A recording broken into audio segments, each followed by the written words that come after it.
Donald Trump inherited almost $500 million in today's money from his dad, and he just lost almost all of it in less than a month. It was fraud that brought it in, and now it's fraud that's sending it back out. Trump likes to claim that all he received from his dad was a $1 million loan, which he paid back. My father gave me a small loan of $1 million. I came into Manhattan, and I had to pay him back, and I had to pay him back with interest. But when his dad died, his most valuable possession was a $10.3 million IOU from Donald Trump. By definition, a loan much larger than $1 million.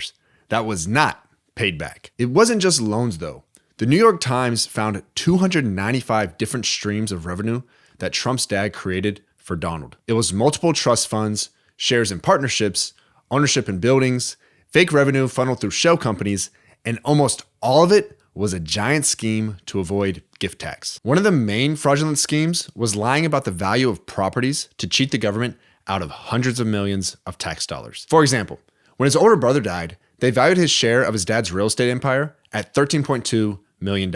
But that was just so they could pay lower taxes when the ownership interests were transferred to Donald and his siblings. A few years later, they claimed the same properties were worth over $90 million.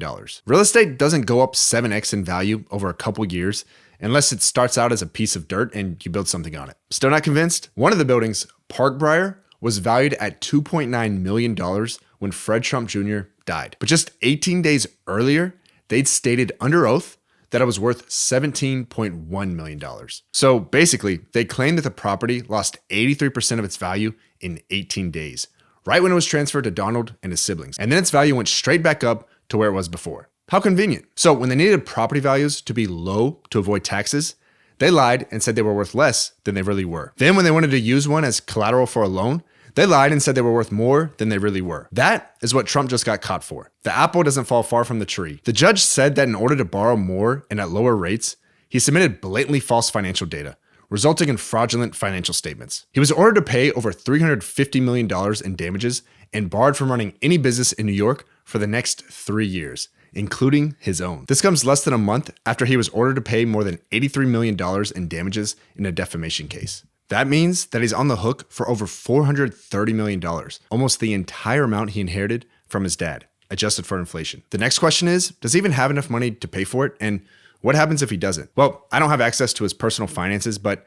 he most likely does not have $430 million in a checking account. Even if he appeals the rulings, which he probably will, he still has to come up with the money. New York rules, which apply to the recent $355 million penalty, not only require him to put up the money, but also require him to make 9% annual interest payments on it, as long as court proceedings continue. He can try to post a bond if anyone will loan him that much money, but he'd probably need to use one of his properties as collateral to get the loan. Maybe I'm going out on a limb here, but the penalty he's facing is literally for inflating the value of his properties to get loans. So I'm guessing any lender he goes to is going to want to take a really close look at the value of any property he tries to use. The way collateral works is they'll loan him the money, and then if he loses his appeal and ends up having to pay, he'll have to come up with it. If he can't, they take control of his property that was used as collateral. That's why they want to be very sure that it was worth as much as he said it was. Otherwise, they could lose tens of millions of dollars. If he doesn't have the cash and can't get a bond, he can try to sell a property to come up with the money. It's not that easy to sell a regular house on short notice, let alone a hotel or a resort. So if he tries to sell something, he's probably going to have to take a major haircut on it. Honestly,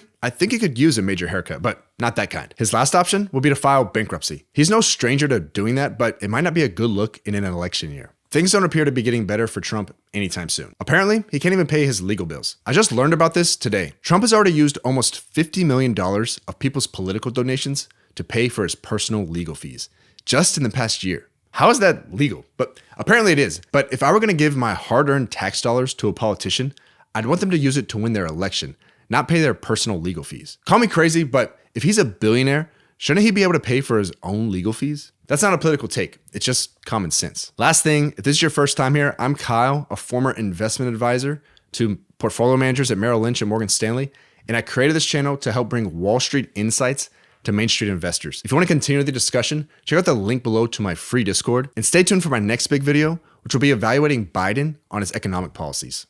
Thanks for watching.